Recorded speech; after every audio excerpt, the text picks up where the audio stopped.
Welcome to another episode of the Global Investors Podcast. I'm your host, Charles Carillo. Today we have Jonathan Nichols. He and his wife first began their real estate investing journey in 2018 and have since purchased 8 multifamily properties and 1 self-storage project, totaling 1,000 units as a general partner and then another 1,000 units as a limited partner. Additionally, he owns a 20-unit portfolio of residential real estate investments used as short-term rentals in the Arlington Entertainment District. Prior to launching his real estate investing career, he spent nearly 10 years in the aerospace industry as an engineer specializing in helicopters. So, Jonathan, thank you so much for coming on the show today. Yeah, thanks for having me, Charles. Excited to be here. Yeah, so break down kind of what you guys got going on, and I'd like to learn a little bit more about what got you into real estate, and so a little bit professionally and personally before you started to invest in real estate in 2018. Yeah, there's kind of a lot of things. I'll try to make a long story short. So my wife and I got married about 8 years ago. And shortly after we got married, she informed me that we needed to have a hobby that we did together. And so, we kind of went back and forth on what that hobby could be. And after a while, we learned a little bit about real estate investing and thought, well, why don't we do something that makes us money instead of paying for money?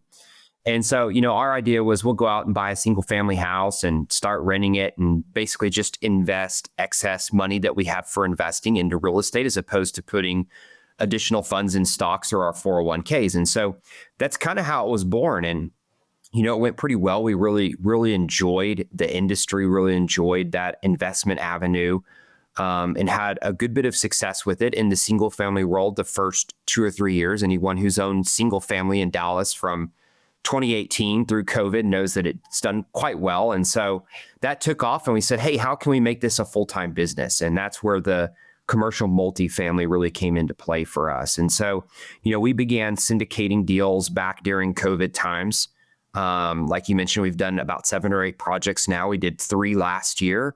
And that's what we both do full-time. And so we buy properties across Texas and Oklahoma, pretty bread and butter type of things, C properties, B- type things that, need a little bit of love, go fix them up, put in professional management, and then have a plan to exit a few years later.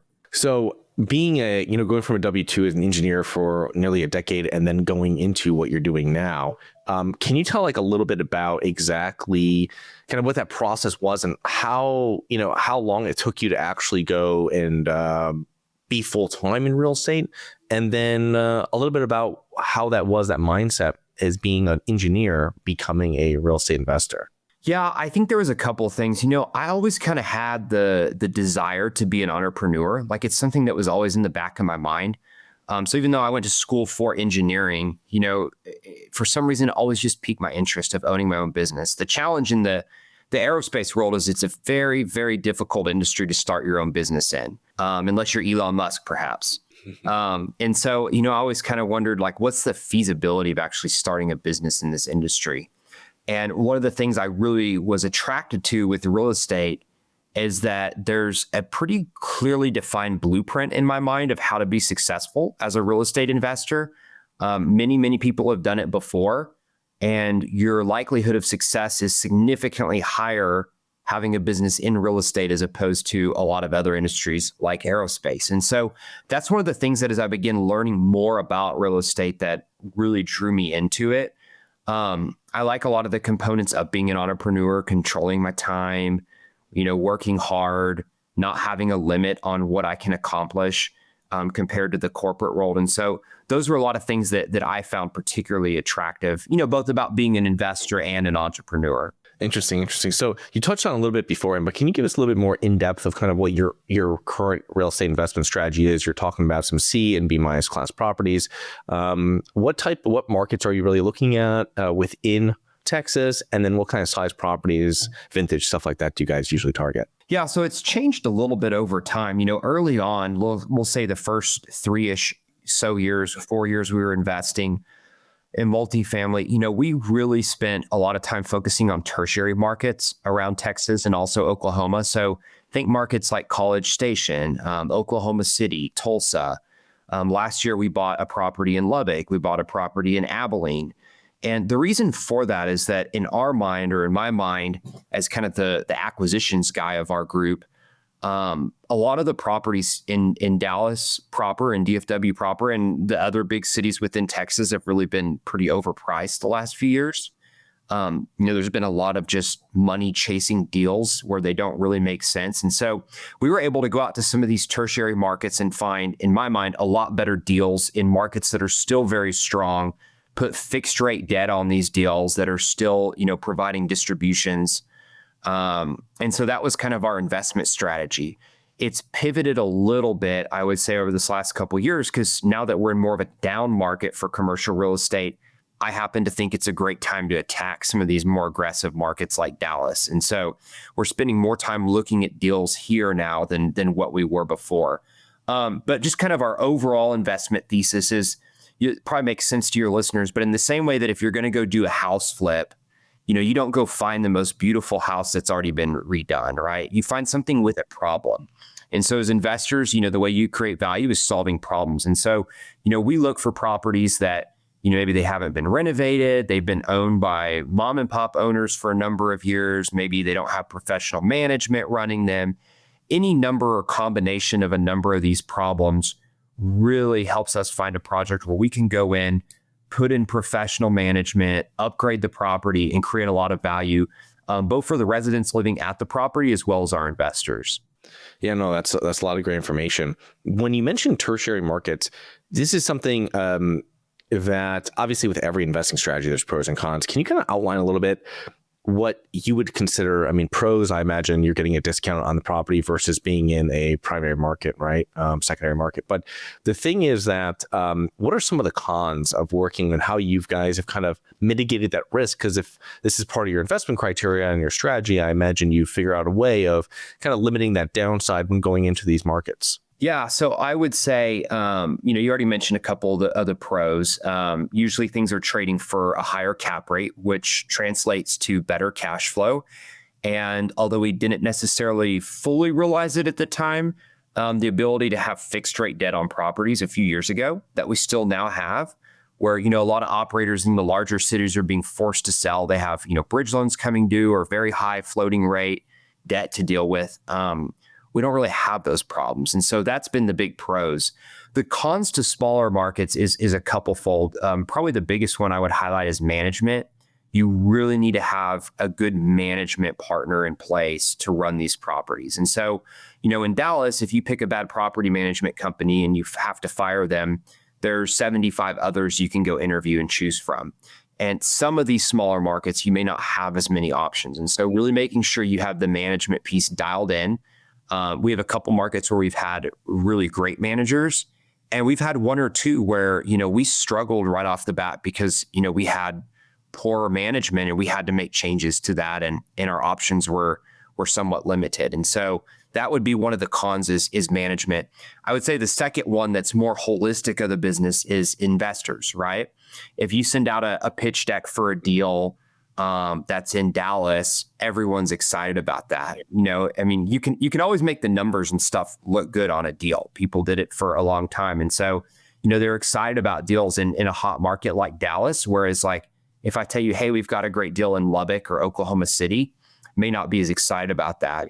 The big thing that helped us overcome that objection is being successful on our first couple projects, right? So we close them. We start doing high distributions. They're doing well. Word gets out that they're doing well. And then that's kind of what builds trust with other investors to come into projects in those locations. So one thing I see there is that I would have thought one of the cons, obviously property management wasn't what I was exactly thinking, but the other one would be that maybe you don't have much as demand. Do you have as much demand as if you were in a bigger market? I mean, how have you found it with your vacancies throughout being in these different tertiary markets? Yeah, it's interesting. So it's market dependent, right? Because we're in several markets, but we have a couple of them. Oklahoma City and College Station come to my mind immediately. So, and I don't know where obviously all your listeners are located, where they've invested, but Dallas has been flat rent rates for about 2 years now. Austin has been negative. In College Station, we've pushed rents 4% last year, and we're pushing 4% this year. In Oklahoma City, we're at 4% year over year rent growth. And so, yeah, the demand in those two particular markets has been very strong. In Lubbock, it was a little bit of a different story, I would say. It's a bit of a softer market. One of the things I don't like about that market is that everyone offers big concessions. So historically, I've not been a big concessions guy, and in Lubbock, to play the game, you got to offer concessions and you need to include that in your underwriting.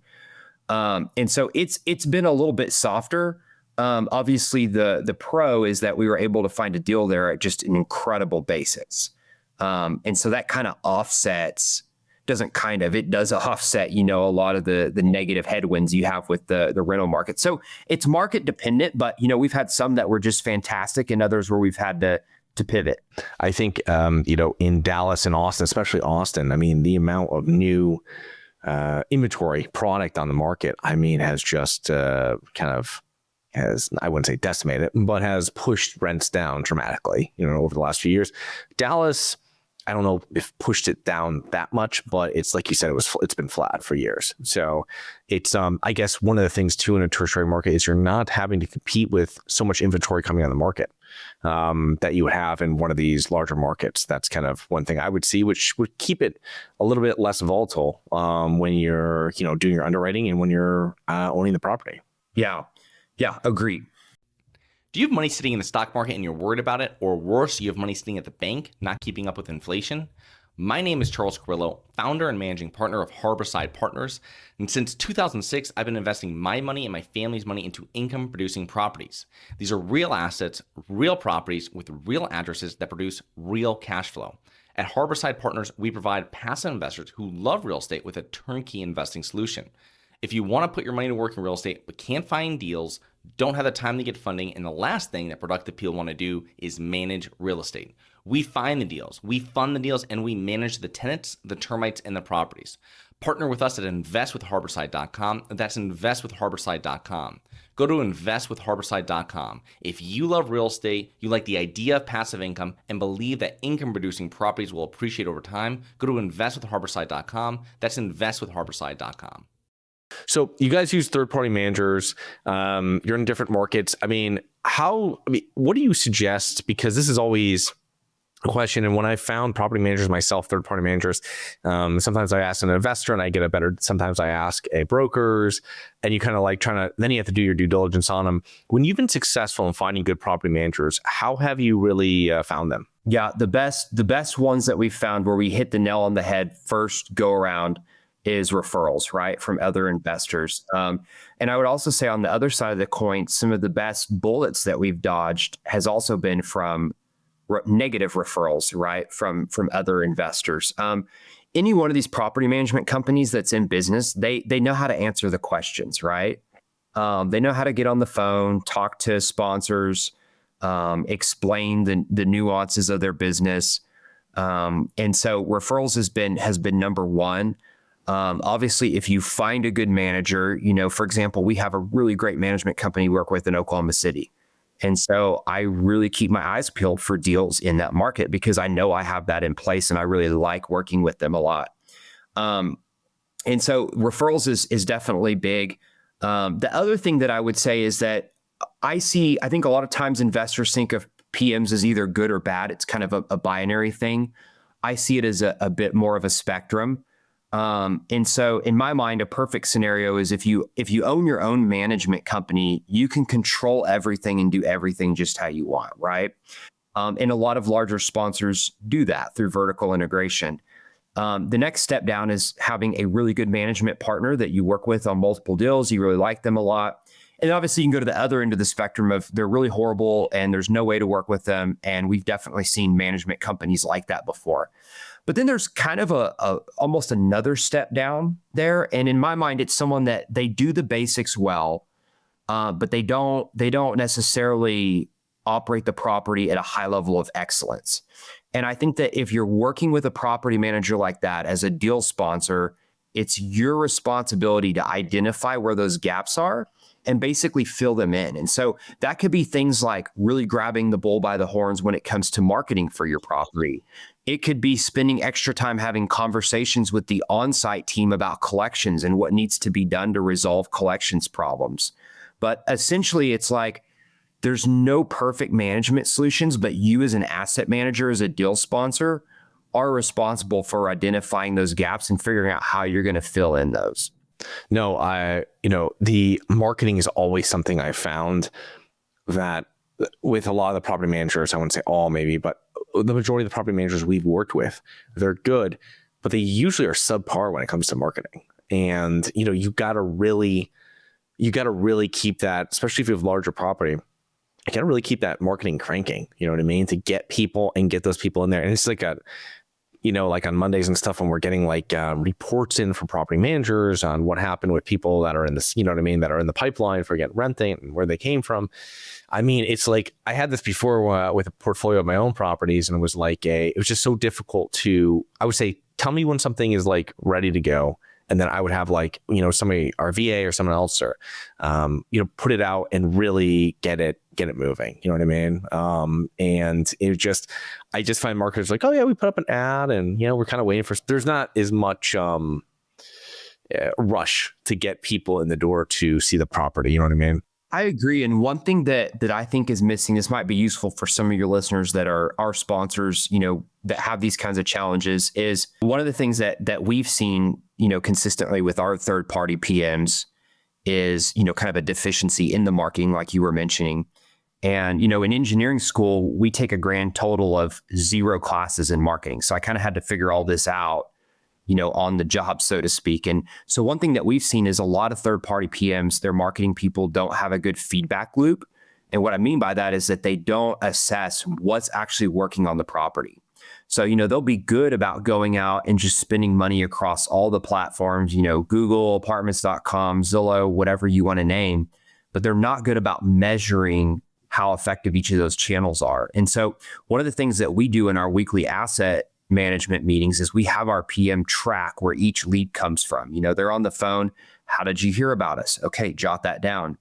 How did you find us? And then, we'll track those leads all the way through to leasing. So we don't just know where does each lead come from. We know where our ultimate leases come from, because you could get a lot of unqualified leads from one channel and less leads from another, but that other channel is the one that actually gives you the leases. And so tracking that information and then honing in your marketing plan specific to that property in that market is really important. And if one, you want to get top of market rents and stay occupied, but also you don't want to burn $1 million in marketing dollars. Yeah, no, that's a lot of great information. We do the same thing. And then, sometimes you're turning off marketing, you know what I mean? It hasn't resulted in leases or resulted in qualified tenants and stuff like that. So it just depends. And I've really found out too, I don't know if your markets are pretty close to each other. I don't know if it's changed where we at some of our properties will use one platform and not use another. And we've had that before where we're turning one off. And that's when you're really getting down to it, because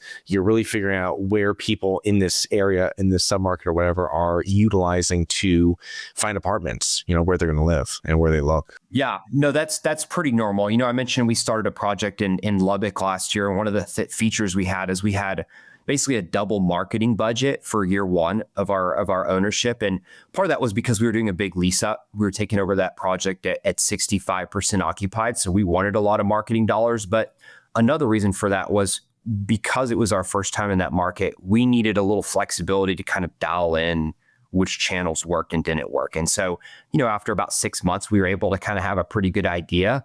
And then, close some channels down, maybe even spend more dollars on some other channels, but dial it in, which gave us a better marketing budget with a lot of effective leads. Well, that's a lot of great information. So you're spending a lot of time in asset management. It's a really important role, obviously working with that property manager that works well for that property.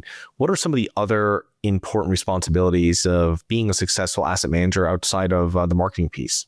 The most important thing is hiring great people, right? So that comes obviously with picking the right company, the right third-party management company, but also the on-site staff that are working there.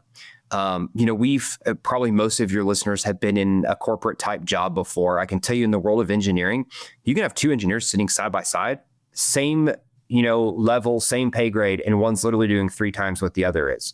And so, in the world of property management, you want to get the one that's doing 3 times the work, that cares about their job, shows up, does a good job, goes the extra mile, that kind of thing. And so, that's the most important thing, is your people and taking care of your people. I would say probably a close second is really tracking clearly what's going on your properties, which is why, I reference the weekly meetings, the KPI reports that we go through, because it's really hard to solve problems if you can't identify where it's coming from and you don't know where your property is. And so those would be probably the two most important on my list, I would say. Typically, when you have a property, how much time are you spending there? Just after you purchase it, let's say in the first few months, then after 6 months, a year. I mean, how many times is your team actually going boots on the ground to that property? Yeah, I get that question a lot, and it's actually kind of hard to answer because it depends, right? So what I tell my investors is that, generally speaking, I don't want to say that we've 100% done this, but generally speaking, I want to be on site, myself or my wife Paula, who actually leads our asset management for our group. I want to be on site once a month at properties. And so, for us, we kind of have a rule that we invest in locations where we have the ability to drive there and back within the same day. That's our radius of investment. And so that's about a 5-hour stretch for me. No more than that, and even then, we're obviously usually spending night at those places, but we could go there and back in the same day if we needed to. And so that's kind of the boots on the ground on-site piece. What I would say, though, is that it really depends on the project. So, kind of just to go back to the same one I was talking about, the Lubbock project we took over. It was our first super heavy value add project. We purchased the property at an incredible discount, but 65% economically occupied, mom and pop owners of 35 years, multiple down units, no management on site. Like, we started staffing from basically zero, in a large property, 170 units. And so we actually rented an Airbnb in Lubbock, and we moved out to Lubbock for about 3 months during the turnaround of that property until we had our PM in place, our on-site going well, and our occupancy, at 90%. We basically spent all our time there. And so, it's kind of two totally different ends of the spectrum, right? If something's running well, I think a once a month visit to check on things is appropriate. And if it's not, whether by design or not, you need to put the time and effort into to get it where it needs to be. Yeah, no, that makes perfect sense. Wow, 170 units, no on-site management. I mean, that's these are work cut out for you on the property. They did, but all of them were gone by the time we closed, and so that was the kicker, right?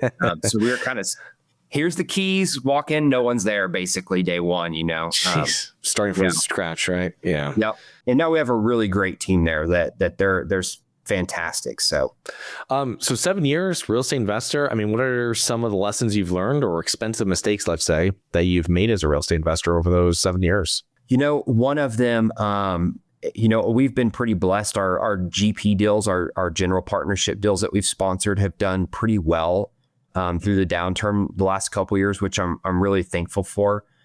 We have a couple of deals that we invested in as LPs where that was not the case. And then obviously I have a lot of friends in this business, both on the active and the passive side, who have lost money, have not done as well. And I think that going back, say during 2020, 21 timeframe, as a newer sponsor on deals at that point, I had a lot of doubts, a lot of questions in my head of like, am I doing things the right way? I'm going to these other markets, I'm using different debt products. And I think it's really taught me, like, for me personally, rely on the skills and rely on what I've learned, both as an engineer and now obviously with several years of experience as an investor. And don't necessarily just take someone's opinion or thought just because they seem like they're good or they're big or they know what they're doing. Really think through these problems and come to the conclusion yourself. And I think that probably would have saved people a lot of heartburn on their investing journey the last few years. Going forward, I've never really had the desire to have a $1 billion real estate portfolio. I know some people go into this and they're building out huge companies, and that's fantastic. For us, we like to have a good team with people that we like to work with, and we like to do projects when we're ready for them, when they make sense, right? So we're not forced to go do another project or, where we have to make a payroll to go do another project. We do projects on a one-by-one basis as we find them, and we like what we're seeing. So in my mind, that's what investing's about. Yeah, that's one of the things is that if you become one of those, like a deal machine syndicator, then at that point, really, you're just you're just doing deals to acquisition fees to keep lights on and pay people. You know what I mean? And you don't want to be a passive investor if you see that happening. You know what I mean? You want the deals I've done the best in passively investing have really been almost with small groups that like do deals one off here, one off there. It's usually their own money. You know what I mean? The majority of it's their own money, kind of almost like a family office with like a couple guys type of thing. And I found out that better. I mean, in the sense of like, they're like, oh, we're real estate, this is what we do. But the thing is that it's just kind of like, it really has to fit in this box. And if it doesn't fit in this box, then like, we're not doing it. Like we don't need this to pay the bills. You know what I mean? And that's a different situation. Yeah, no, I agree. I think that's part of the conundrum that people went through, particularly with large companies, is like, we have to hit payroll, we have to hit something. Also, when you have larger companies, it's great to have teams and people and all that. I'm a huge, advocate of that, but you can have a disconnect. So, your acquisitions guy, your analysts are not communicating the risks and stuff with the project to leadership or vice versa, right? So like, hey, we're getting this loan at 85% LTC, and this means that we're buying this property at a 4 cap. What happens if our buyer 5 years from now does not have access to the same level of debt? What does that do to the valuation on the property? And those are the kinds of questions that I think some people were not asking a few years ago that really came back to bite them. But at the same time, like, being sophisticating, having people on your team so you're not a one-man band. And for us, part of that is partners on a deal-by-deal basis, like our third-party management, our other, GPs that have joined us on deals. I do think that's important so that you have a good cohesive team that can execute on projects and it's not all on just one person's shoulders. So Jonathan, as we're kind of wrapping up here, you talked about scaling, we talked about building a business, but kind of if someone wants to grow and scale their real estate portfolio, maybe not to $1 billion business, but maybe to a couple dozen properties, whatever it might be, what have you found to be the building blocks that investors need to have in place to efficiently scale a real estate portfolio? We talked a lot about property management, and obviously having a solid asset manager being them, themselves. What other things do you think are extremely important and required if someone really wants to not just buy a couple deals, but really build out this to maybe 1,000+ doors? Yeah, I would say I'm going to list 3 things that come to my mind right off the bat. So number one is you need to have a vision, right? You need to have a visionary that can say like, these are the kind of projects we want to go after. And that person's usually the sales kind of person on the team. And it's funny because I'm the person that does most of that for our team, right? Like I look at the markets we're going to go into. I talk to our partners that join us on deals. Like I said, we do partners we partner with other GPs on a deal by deal basis. So every single deal is a sell to those people, right? It's not like they're an employee where I'm like, you will do this. I have to convince them to join along with our investors and team members. And so having a visionary that can kind of see things ahead of time. I think the second thing is be really strong in acquisitions, specifically in risk assessment. A lot of times you think of engineering and you think of being able to run numbers. A lot of people can run numbers on a spreadsheet for multifamily.